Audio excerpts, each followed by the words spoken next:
नमस्कार दोस्तों, आपका हमारे YouTube चैनल पर स्वागत है।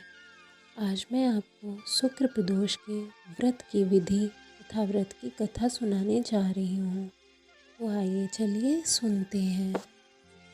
जो व्यक्ति इस व्रत को करता है वह प्रातःकाल नित्य क्रियाओं से निवृत्त होकर आचमन करे तथा सूर्य को अर्घ दे तथा ये संकल्प करे कि आज से मैं अपने मनोवांछित फल की प्राप्ति के लिए शुक्र प्रदोष को नियमित रूप से शंकर जी तथा पार्वती सहित पूजन करूंगा। संकल्प करने के बाद गणेश आदि देवताओं का पूजन करें। फिर शिव पार्वती का विधि विधान पूर्वक पूजन करें तथा ओम उमा साहित्याय शिवाय नमः इस मंत्र का 108 बार जप करें। जप करने के बाद भगवान शंकर की स्तुति करें।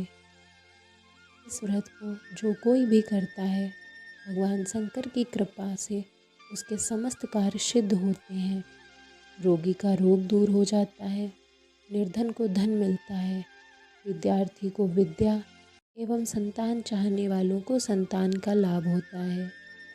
यदि कोई राजा इस व्रत को करता है तो उसके राज्य में प्रजा सभी प्रकार से सुखी रहती है तथा महामारी अकाल आदि का भय नहीं रहता, शत्रु का नाश हो जाता है और वह राजा तथा जो कोई भी इस व्रत को करता है वह शिव पार्वती की कथा से दीर्घ आयु को प्राप्त करता है तथा अंत में भगवान शंकर के परम धाम को पाता है।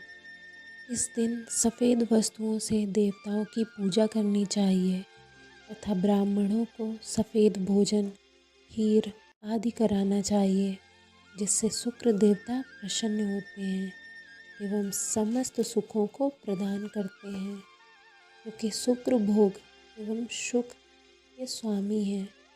आइए सुनते हैं शुक्र प्रदोष की व्रत कथा।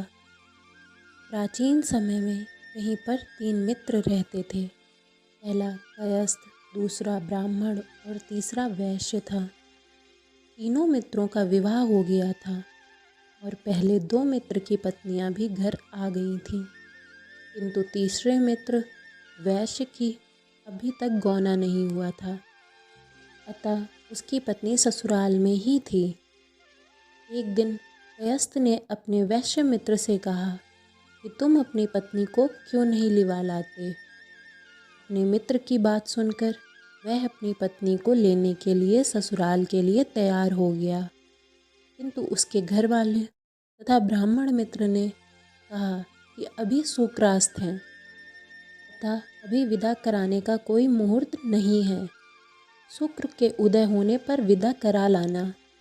किंतु उसने किसी का कहना न माना और अपनी पत्नी को ससुराल लेने चला गया।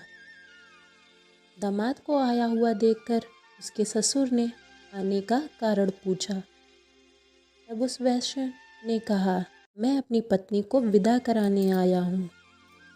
ससुराल वालों ने कहा, अभी सुक्रास्त हैं अतः अभी विदा कराना उचित नहीं है, किंतु वह ना माना।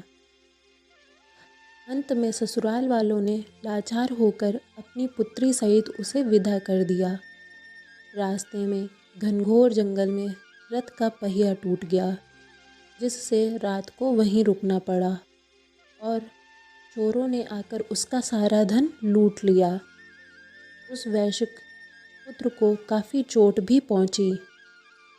इस प्रकार के अनेकों संकट को सहन करता हुआ जब वह अपने घर पहुंचा तो प्रवेश करते ही एक जहरीले सांप ने उस वैश्य को डस लिया और उसके सारे शरीर में जहर फैल गया। वैश्य की इस प्रकार की दशा देखकर उसकी नववधू विलाप करने लगी। इतने में ही उसका ब्राह्मण मित्र आ गया। उसने कहा कि मेरे मना करने पर भी कि अभी सुक्रास्त है, विदा कराना उचित नहीं है, किंतु किसी का भी कहना ना मानकर इन्होंने विदाई कराई है। इसी कारण इस प्रकार का दुख प्राप्त हुआ, तथा यह अपनी पत्नी सहित वापस ससुराल लौट जाए तथा शुक्र उदय होने पर आए तो निसंदेह इसके सभी कष्ट दूर हो जाएंगे।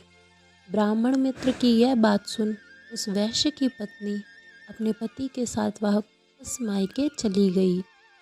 वहाँ जाते ही वैश्य का जहर उतर गया, उसे होश आ गया। सभी लोग अत्यधिक प्रसन्न हो गए।